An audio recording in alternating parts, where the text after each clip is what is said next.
Okay, as we end this first section in Intro to Philosophy, we've been talking really about truth and Nietzsche's critique of truth and Nietzsche's critique of value.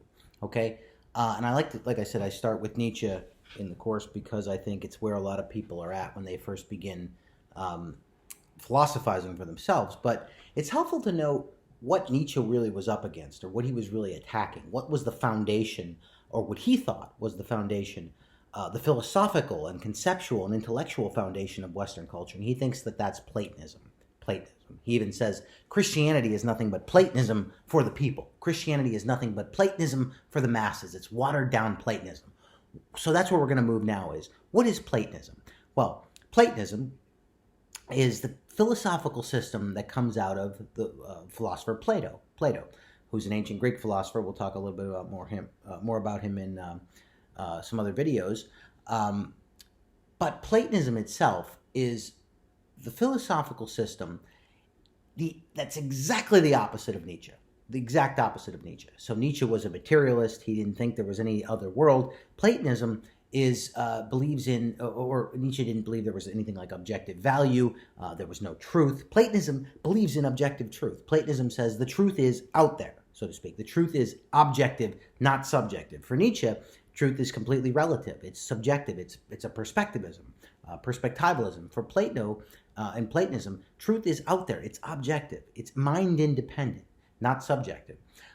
Plato also believed in the objectivity of moral values, and that is that something like goodness is actually real. Even though you can't sense it or see it, it's actually real. Truth, even though you can't sense it or see it, you can't step into a pile of truth or walk into a pile of goodness.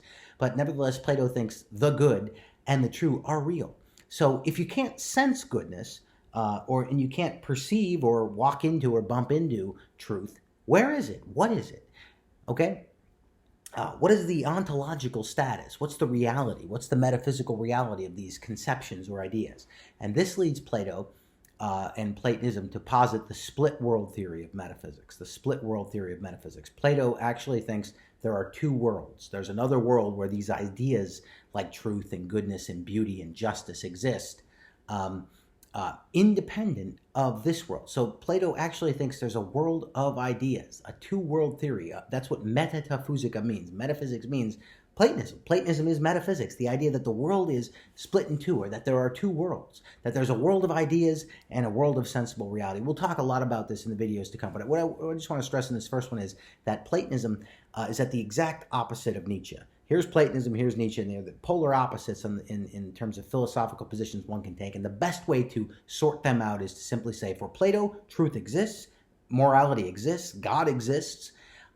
Things that you cannot sense, but that you can think, are actually some things real. Whereas for Nietzsche, truth is relative, it's subjective, morality is just a guise for power, right? So these positions are completely opposite. Nietzsche believed only in this material world, right? For Plato, there are two worlds.